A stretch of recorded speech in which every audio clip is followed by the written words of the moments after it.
کئی ٹکڑوں میں نظر آتا ہے۔ حجر اسود کے بارے میں حضرت عباس رضی اللہ تعالی عنہ کی ایک روایت کے مطابق حجر اسود جنت کا پتھر ہے۔ جس وقت یہ پتھر آیا تھا اس وقت یہ دودھ سے بھی زیادہ سفید تھا، لیکن بنی آدم کے گناہوں نے اسے سیاہ کر دیا۔ تعمیر کعبہ شریف کے دوسرے مرحلے میں کل 3 دور ہیں۔ پہلا دور وہ ہے جب اموی خلافت کا تخت امیر معاویہ کے بعد ان کے بیٹے یزید لعین کو ملا تو اس نے سن 64 ہجری میں حسین بن نمیر کی قیادت میں حجاز میں عبداللہ بن زبیر رضی اللہ تعالی عنہ کا تختہ پلٹنے کے لیے ایک بڑی فوج کو بھیجا۔ عبداللہ بن زبیر رضی اللہ تعالی عنہ کا تختہ پلٹ کر پورے حجاز کو خلافت اموی کے تحت شامل کرنے کے لیے یزید کی فوج نے مکہ کا محاصرہ کر لیا اور یہ محاصرہ کئی دنوں تک جاری رہا۔ محاصرے کے دوران حسین بن نمیر نے منجنیق اور توپ کے ذریعے مکہ پر حملہ آور ہوا، جس کی وجہ سے خانہ کعبہ پر کافی اثر پڑا تھا اور خانہ کعبہ کی دیواریں بالکل کمزور ہو گئی تھیں۔ محاصرے کے 17 دن کے بعد یزید لعین اپنے انجام کو پہنچا تو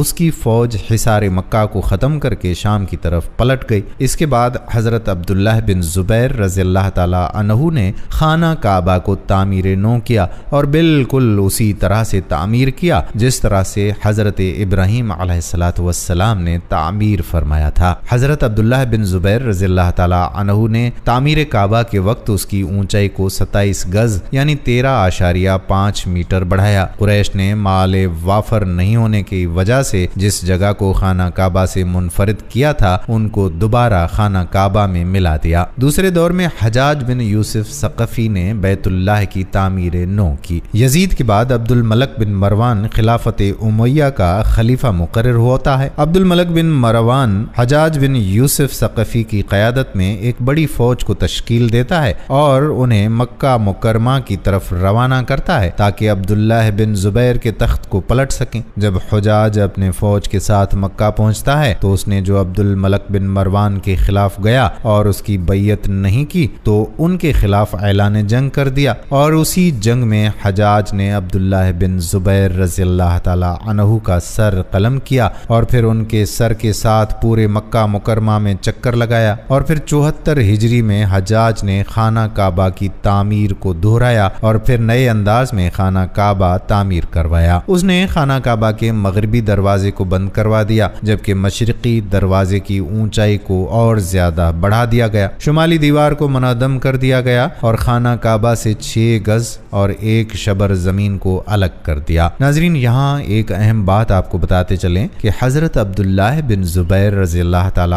عنہ نے اپنے زمانے میں کعبہ کی تعمیر اس طریقے پر کروائی جیسا کہ حضور صلی اللہ علیہ وآلہ وسلم کی خواہش تھی، جس کے بارے میں انہیں ان کی خالہ حضرت عائشہ نے بتایا تھا۔ حجاج بن یوسف نے 73 ہجری میں عبداللہ بن زبیر رضی اللہ تعالی عنہ کو جب شہید کر ڈالا اور خلیفہ وقت عبد الملک بن مروان کو تعمیر کعبہ کے بارے میں ایک خط لکھا۔ اس نے خیال ظاہر کیا کہ یہ تعمیر عبداللہ بن زبیر نے اپنی طرف سے کی ہے، چنانچہ خلیفہ عبد الملک نے حجاج بن یوسف کو خانہ کعبہ کی تعمیر پہلی حالت پر لوٹانے کا حکم کر دیا۔ جب عبد الملک بن مروان کو معلوم ہوا کہ عبداللہ بن زبیر رضی اللہ تعالی عنہ خانہ کعبہ کی تعمیر کے بارے میں حضرت عائشہ رضی اللہ تعالی عنہا نے بتایا تھا اور یہ تعمیر حضور صلی اللہ علیہ وآلہ وسلم کی خواہش کے مطابق ہوئی تھی، تو اسے خانہ کعبہ کو دوبارہ تعمیر کرنے والے اپنے حکم نامے پر افسوس ہوا کہ کاش میں اس کو اسی حالت پر چھوڑ دیتا تو بہتر ہوتا۔ پھر جب مہدی بن منصور کا زمانہ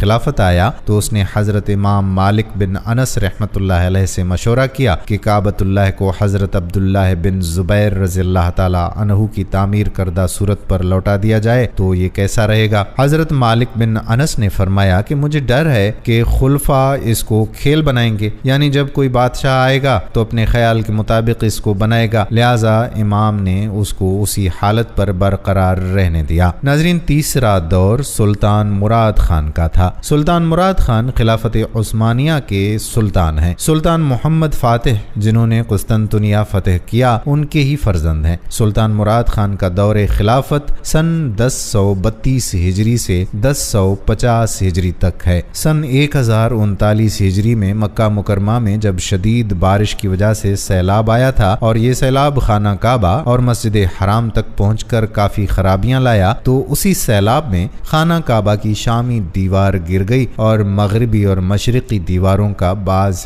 حصہ بھی گر گیا تھا۔ سلطان مراد خان نے خانہ کعبہ کے مغربی اور شمالی دیواروں کو گرا کر خانہ کعبہ کی تعمیر اس سر نو کروایا۔ بہت ہی خوبصورت انداز میں کعبۃ اللہ شریف کی تعمیر ہوئی اور دور حاضر تک وہی تعمیر شدہ کعبہ شریف باقی ہے۔ تاہم مختلف ادوار میں کعبۃ اللہ کے صحن اور اطراف میں تعمیر و توسیع کا کام ہوتا رہا ہے، لیکن سب سے بڑی توسیع سعودی دور حکومت میں ہوئی، جس میں مسجد حرام کو دور جدید کے معیار کے مطابق بنایا گیا اور ایئر کنڈیشنز اور برقی سیڑھیاں بھی نصب کر دی گئیں۔ اس وقت مسجد الحرام کی 3 منزلیں ہیں جس میں لاکھوں نمازی نماز ادا کر سکتے ہیں۔ اللہ سے دعا ہے کہ وہ ہم سب کو حج کی سعادت نصیب فرمائے۔ ناظرین، دوبارہ تعمیر کیے جانے سے قبل خانہ کعبہ کا ایک دروازہ اندر داخل ہونے کے لیے اور ایک دروازہ باہر جانے کے لیے استعمال کیا جاتا تھا۔ ایک زمانے تک خانہ کعبہ میں ایک کھڑکی بھی ہوا کرتی تھی۔ خانہ کعبہ کی جو شکل آج موجود ہے اس میں صرف ایک دروازہ ہے، کھڑکی نہیں ہے۔ ہم لوگوں نے خانہ کعبہ کو ہمیشہ کالے رنگ کی کسوہ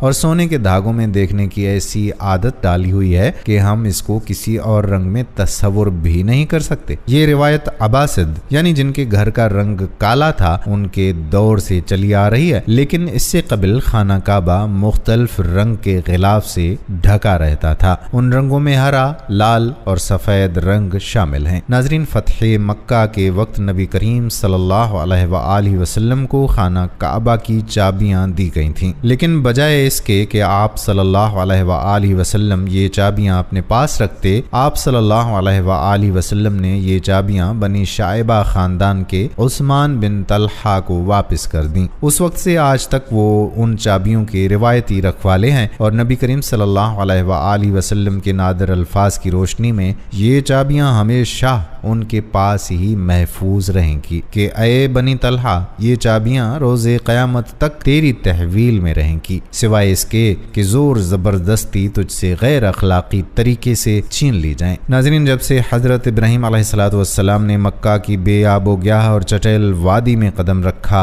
تب سے آج تک بلکہ تا قیامت یہ وادی انسانوں کے لیے کعبہ اللہ اور مسلمانوں کے لیے قبلہ کا درجہ اختیار کر گئی۔ حضرت ابراہیم علیہ السلام اور ان کے شیر خوار نے اپنی ماں ہاجرہ کے ساتھ وادی میں قدم رکھا۔ حضرت ابراہیم علیہ السلام کے چلے جانے کے بعد ہاجرہ اپنے شیر خوار کے لیے پانی کی تلاش میں اس وادی میں چکر لگانے لگیں۔ اچانک ننھے اسماعیل علیہ السلام کی ایڑی کے نیچے سے پانی کا ایک فوارہ پھوٹ پڑا، اسے زمزم کا نام دیا گیا اور وہ آج تک جاری و ساری ہے۔ حضرت ابراہیم علیہ السلام مکہ واپس ہوئے تو اس وقت ان کے بیٹے حضرت اسماعیل علیہ السلام کی عمر 30 سال ہو چکی تھی۔ تبری اور تاریخ الامم الملوک کے مطابق دونوں باپ بیٹے نے اللہ کے حکم سے خانہ کعبہ کی بنیادیں کھڑی کی۔ تاریخی کتابوں میں یہ وارد ہے کہ انہوں نے کعبہ کا غلاف بھی تیار کیا۔ اس وقت کعبۃ اللہ ایک چھوٹی سی عمارت تھی۔ طبع بادشاہ نے غلاف کعبہ تیار کیا، پہلی بار خانہ کعبہ میں دروازہ لگایا۔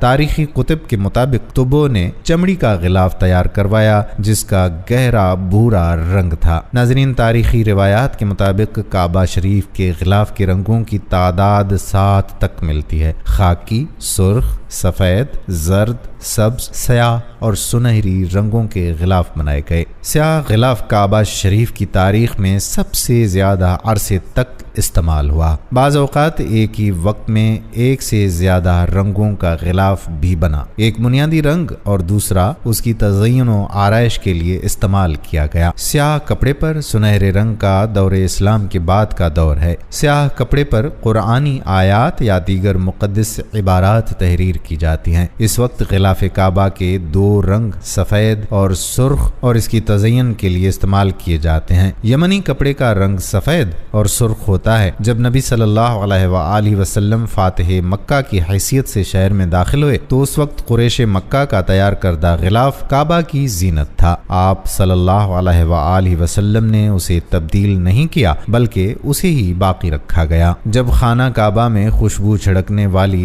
ایک عورت کے ہاتھوں غلاف کعبہ کا کچھ حصہ حصہ جل گیا تو آپ نے سفید اور سرخ رنگ کا یمانی کپڑے کا نیا غلاف بنوایا۔ آپ صلی اللہ علیہ وآلہ وسلم کے بعد آپ صلی اللہ علیہ وآلہ وسلم کے خلفاء حضرت ابو بکر صدیق اور حضرت عمر فاروق نے سفید رنگ کا غلاف کعبہ تیار کروایا۔ اسے قباتی کا نام دیا جاتا تھا۔ یہ بہت پتلا کپڑا تھا جسے مصر میں تیار کیا جاتا تھا۔ حضرت عمر رضی اللہ تعالی عنہ کے دور میں بیت المال سے سال میں 2 بار غلاف بنایا جاتا اور تبدیل کیا جاتا تھا۔ ان کے دور میں ہی تبدیلی کے بعد پہلا غلاف شیبہ بن عثمان الحجی کے پاس رکھ دیا جاتا تھا۔ ناظرین، خانہ کعبہ چونکہ نشیبی جگہ پر ہے تو وادی کے نچلے حصے میں ہونے کی وجہ سے دیگر مسائل میں سے ایک مسئلہ یہ بھی تھا کہ جب بھی بارش ہوا کرتی تھی تو وادی میں سیلاب آ جاتا تھا۔ یہ مکہ جیسے شہر کے لیے انوکھی بات نہیں تھی، لیکن یہ بات دوسرے مسائل کی وجہ ضرور بنتی تھی۔ اس وقت یہاں سیلاب کی روک تھام اور نکاسی آب کا کوئی پروگرام موجود نہیں تھا۔ بارش کے آخری دنوں میں خانہ کعبہ پانی میں آدھا ڈوبا رہتا تھا۔ کیا اس وجہ سے کبھی طواف کعبہ رکا؟ تو یاد رہے کہ بالکل نہیں۔ مسلمان کعبہ کے ارد گرد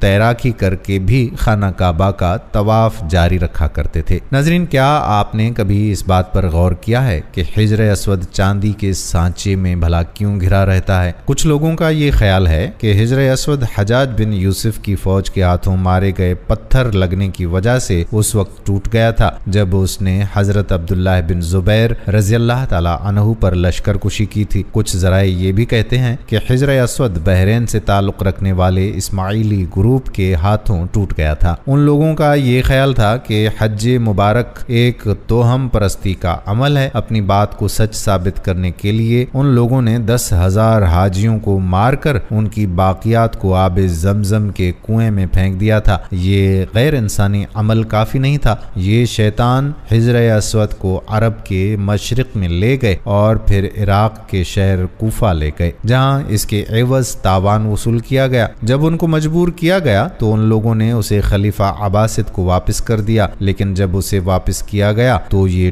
ٹکڑوں میں تھا اور اس کو یکجا کرنے کا صرف ایک ہی طریقہ سمجھ میں آیا تھا کہ اس کو چاندی کے سانچے میں رکھ دیا جائے۔ کچھ تاریخ دانوں کے مطابق اس مقدس پتھر کے کچھ حصے آج بھی کہیں گم ہیں۔ ناظرین، ہمارے ہاں یہ تصور ہے کہ خانہ کعبہ مکعب کی شکل کا ہے، جبکہ حقیقت اس کے برعکس ہے۔ مکعب کی شکل سے مشہور خانہ کعبہ دراصل مستطیل کی شکل کا ہے۔ خانہ کعبہ کبھی بھی مکعب کی شکل کا نہیں تھا۔ اس کی اصل زاویے کے مطابق ایک آدھا گول حصہ ہے جس کو حجر اسماعیل کہا جاتا ہے۔ نبی کریم صلی اللہ علیہ وآلہ وسلم کو نبوت ملنے سے پہلے جب خانہ کعبہ کی دوبارہ تعمیر ہوئی تب قریش نے اس بات کی حامی بھری تھی کہ وہ حلال کمائی سے ہی اس کی تعمیر مکمل کریں گے۔ اس کا مطلب یہ ہے کہ جوئے، لوٹ مار، جسم فروشی اور سود جیسے حرام کاموں سے کمایا ہوا پیسہ ہرگز استعمال نہیں ہوگا۔ قریش اتنے امیر اور تجارتی شہر میں ہونے کے باوجود اتنی رقم جمع کرنے میں ناکام ہو چکے تھے جو خانہ کعبہ کی تعمیر اس کے اصل سائز اور رقبے کے حساب سے کر سکیں۔ انہوں نے خانہ کعبہ کی چھوٹی عمارت تعمیر کی اور اس کی دیواریں مٹی کی اینٹوں سے بنائیں جس کو حجر اسماعیل کہا جاتا ہے۔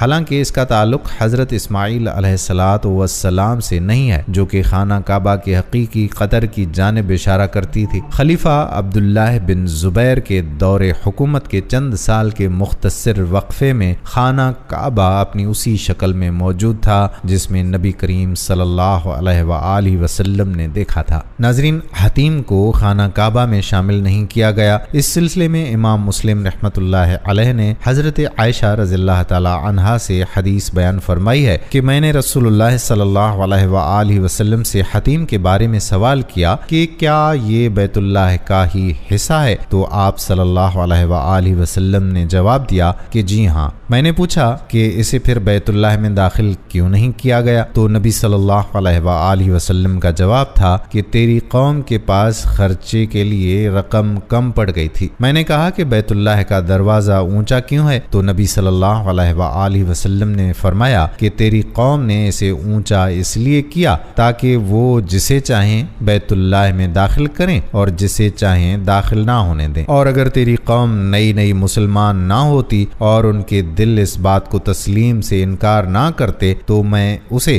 یعنی حتیم کو بیت اللہ میں شامل کر دیتا اور دروازہ زمین کے برابر کر دیتا۔ ناظرین، خانہ کعبہ کی تعمیر کا تفصیل سے تذکرہ کرنے کے بعد اب آپ کو خانہ کعبہ کی اہمیت اور فضیلت سے بھی آگاہ کرتے ہیں۔ تو ناظرین، بیت اللہ شریف میں طواف اور نماز ادا کرنے والوں کو اللہ تعالیٰ نے بخشش کی بشارت دی ہے۔ حدیث پاک میں آتا ہے کہ اللہ تعالیٰ ہر رات اہل زمین پر نظر رحمت فرماتا ہے اور سب سے پہلے اہل حرم کی طرف نظر رحمت فرماتا ہے، اور اہل حرم میں بھی سب سے پہلے مسجد حرام والوں پر نظر رحمت فرماتا ہے۔ پھر جس کو طواف کرتے ہوئے پاتا ہے اسے بخش دیتا ہے، اور جسے نماز میں مشغول پاتا ہے اس کی مغفرت فرما دیتا ہے، اور جسے کعبہ کی طرف رخ کیے ہوئے پاتا ہے اسے بھی معاف فرما دیتا ہے۔ ایک اور جگہ پر حضرت سیدنا عبداللہ بن عباس رضی اللہ تعالی عنہ سے روایت ہے کہ حضور سید المبلغین صلی اللہ تعالی علیہ وآلہ وسلم کا فرمان عالی شان ہے کہ اس بیت اللہ شریف پر ہر دن 120 رحمتیں نازل ہوتی ہیں، 60 طواف کرنے والوں کے لیے، 40 نماز پڑھنے والوں کے لیے اور 20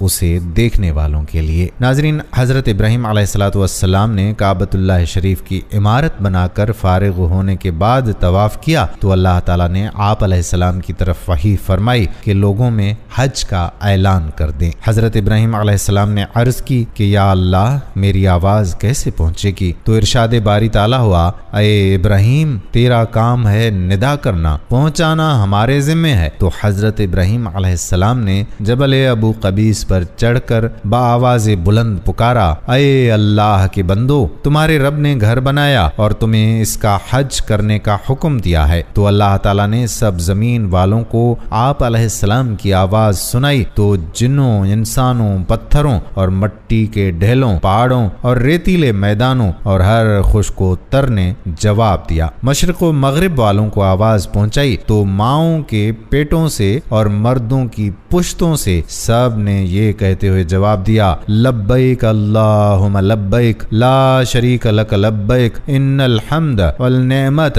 لک والملک لا شریک لک۔ تو آج وہی شخص حج کرے گا جس نے اس دن جواب دیا تھا۔ جس نے ایک مرتبہ لبیک کہا تو وہ ایک مرتبہ حج کرے گا، جس نے 2 مرتبہ کہا وہ 2 مرتبہ، اور جس نے 3 مرتبہ لبیک کہا وہ 3 مرتبہ حج کرے گا، اور جس نے اس سے بھی زیادہ بار لبیک کہا وہ اتنی ہی بار حج کرے گا، بحوالہ شعب الایمان۔ ناظرین، اللہ پاک ہم سب کو بھی اپنے گھر کا حج کرنے کی استطاعت عطا فرمائے۔ دوستو، اگر آپ کو یہ ویڈیو پسند آئی ہو تو ہمارے چینل کو لائک کریں اور سبسکرائب کریں اور کمنٹ میں ضرور بتائیں کہ آپ کو یہ ویڈیو کیسے لگی۔